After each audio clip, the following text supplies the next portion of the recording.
TDM हा Marathi movie जो आहे, अशा काही दिवसांमध्ये खूपच चर्चामध्ये येताना जे आहे ते दिसत आहे. मला त्या मूव्हीजच्या कमेंटही खूप सारे येत आहेत.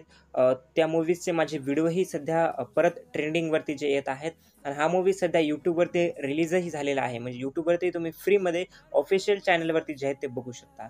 तर मी एक जेन्युइन माझं मत मांडणार आहे, ज्याला की तुम्ही रिव्ह्यू म्हणतात बघा, की मूव्ही कसा आहे व कसा नाही व कशामुळं हा मूव्ही जो आहे परत ट्रेंडिंगवरती जे आहे येत आहे. जेव्हा हा मूव्ही बघा थिएटरमध्ये रिलीज झाला होता, तेव्हा तर त्या मूव्हीला थिएटरमधून काही दिवसांमध्ये मला आताही आठवतं, की 2-4 दिवसातूनच काहीतरी बाहेर काढण्यात आलं होतं. त्याचं कारणही तसंच होतं, कारण की मूव्हीजचे डायरेक्ट 3ऱ्या-4थ्या दिवसानंतर शोज जे आहेत, खूपच कमी करून टाकले होते चित्रपटच्या मेकर्सनी म्हणण्याऐवजी, की थिएटर मालकांनी. तेव्हा भाऊराव खराडे व त्या मूव्हीचा तो मुद्दाही खूप गाजला होता आणि त्या मूव्हीला परत एका नवीन रिलीज डेटसोबत जे आहे ते रिलीज करण्यात आलं होतं थिएटरमध्ये.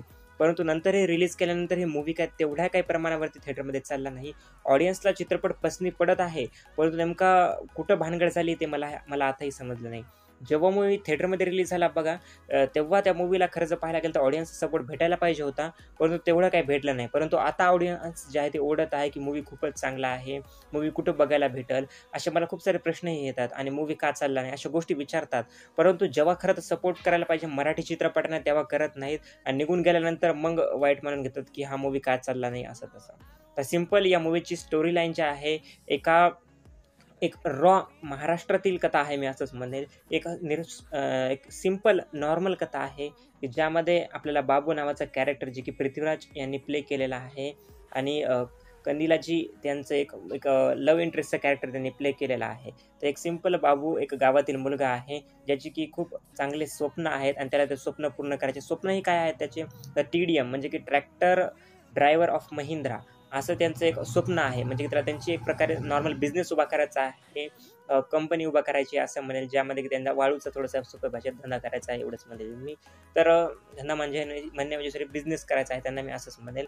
तर हे एक सिंपल रॉ कथा आहे बघा आणि खूपच चांगल्या प्रकारे पोर्ट्रेट केलेली आहे, दाखवण्यात आलेली आहे भाऊराव कराड यांनी. त्यांचंही एक चांगलं निगेटिव्ह शेडचं, ग्रे शेडचं कॅरेक्टर आहे. ते बघून तुम्हाला त्यांच्याकडेही राग येईल. मला तर येत होतं बघा चित्रपट बघताना.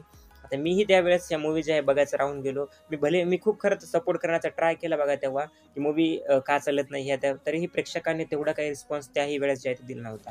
आता या मूव्हीचं मी तुम्हाला स्टोरी लाईन सांगितली बघा. एक सिंपल मुलगा आहे, जे काही आयुष्यामध्ये नुसतं त्याला एक बिझनेस उभा करायचा आहे तेवढंच नाही, तर त्यासोबतही भरपूर काही गोष्टी चालू आहेत. त्याच्या बहिणीचं लग्न झालेलं आहे. परत त्यासोबत त्याच्या ट्रॅक्टरवरती लोन आहे, त्याचं ट्रॅक्टर देखील घेऊन गेलेले आहेत. अशा खूप साऱ्या गोष्टी चालू आहेत. म्हणजे कथा तर जेन्युइन आहे, परंतु जे पोर्ट्रेट करायचं आहे, जे महाराष्ट्रातील गावातील लोकांची जी समस्या आहे, ती भाऊराव कराडे यांनी जे आहे आपल्या मूव्हीमधून मांडण्याचा ट्राय केलेला आहे. सुरुवातीला नक्कीच तुम्हाला मूव्ही थोडासा बोरिंग वाटेल. मलाही सुरुवातीला वाटलं की मूव्हीमध्ये काय आहे, एवढं एवढं काय आहे. परंतु जेव्हा मूव्ही जसं पिकअप धरतो बघा सेकंड हाफच्या जवळपास फर्स्ट हाफच्या जवळपास आणि नंतर सेकंड हाफपासून, तर मूव्ही खूपच चांगल्या प्रकारे त्यांनी दाखवलेला आहे, की एक रॉ कथा आणि फायनली त्यांनी एक तुम्ही मूव्ही बघितल्यानंतर समजून येईल, की मूव्हीच्या सेकंड पार्टची देखील हिंट देऊन टाकलेली आहे. त्यामुळे ज्या चांगल्या गोष्टी आहेत त्या त्यांनी सेकंड पार्टसाठी ज्या त्या ठेवलेल्या आहेत. परंतु आता पाहायला जर गेलं तर हे जे आहे बघा पहिला पार्टच चालल्यानंतर सेकंड पार्ट येईल का, याची तर मला आशंका वाटत आहे बघा. माझं तर म्हणणं आहे नक्की यायला पाहिजे. ऑडियन्सला जर आता एवढं समजलेलं आहे, ऑडियन्स जर एवढं प्रेम करत आहे, तर त्यांनी नक्की हा मूव्ही जो आहे ते आणायला पाहिजे सेकंड पार्ट. मी तर खूप एक्सायटेड आहे बघा. पहिला पार्ट भलेही माझ्याकडून थिएटरमध्ये बघण्यात गेला नसेल, तर मी सेकंड पार्ट हमखास बघण्यास जाईल. आता मूव्ही प्रेक्षकांना का आवडत आहे बघा, तर जेव्हा रिलीज झाला होता तेव्हा प्रेक्षकांनी तेवढा काही सपोर्ट केला नाही.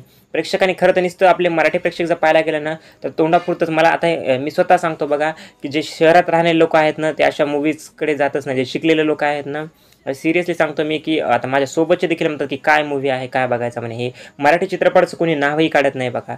आणि खरंच जर पाहायला गेलं ना, तर पाहतं कोण, की आमच्यासारखे जे लोक आहेत. मीही पाहिलं नाही आता, कारण कारण तसं आहे, की मी काही खूप मोठा यूट्यूबर नाही बघा. मीही एक साधा शिकणारा विद्यार्थी आहे. त्यामुळे मलाही थोड्याफार गोष्टी बघाव्या लागतात. त्यामुळे माझाही मूव्ही जे आहे तर राहून गेला होता. मीही काही खूप मूव्ही बघत नाही बघा. जेवढ्या मला जमतील तेवढ्या मी बघतो आणि त्याचा रिव्ह्यू तुमच्यापर्यंत आणतो. परंतु आता तर जे आहेत शहरात आहेत, तेवढा काही या मूव्हीजमध्ये इंटरेस्ट घेत नाहीत. तर सगळ्या लोकांनी जर मूव्हींना सपोर्ट केला, तर नक्कीच मराठी इंडस्ट्री जी आहे ते पुढे जाईल, मला असंच वाटतं. त्यामुळे सेकंड पार्ट तरी यावा. प्रेक्षकांना आता समजलेलं आहे, की तो मूव्ही चांगला होता, तर नक्की प्रेक्षकांनी त्या मूव्हीला आता सपोर्ट करावा. नक्कीच प्रेक्षक जर म्हणले, तर भाऊराव कराडे नक्कीच या मूव्हीचा सेकंड पार्ट जे आहे ते घेऊन येतील आणि परत जसा माझे व्हिडिओज ट्रेंडिंगवरती जात आहेत तसा मूवी देखील ट्रेंडिंगवरती जाईल. त्यामुळे तुम्ही देखील TDMच्या सेकंड पार्टसाठी तुम्ही हॅशटॅग देखील चालू शकता. तुम्हाला चालवायचं असेल की #TDM2 असेल किंवा अशा कोणताही तुम्ही हॅशटॅग चालू शकता, जेणेकरून TDMचा सेकंड पार्ट आपल्याला बघायला भेटेल. माझी तरी इच्छा आहे की सेकंड पार्ट यावा म्हणून. मी तरी एक्सायटेड आहे की सेकंड पार्टमध्ये आपल्याला त्यांच्या कशा प्रकारची चांगली जर्नी जी आहे ते बघायला भेटेल कशी नाही. तर यासारखे व्हिडिओ बघायचे असतील नक्की चॅनलला सबस्क्राईब करा. थँक्यू.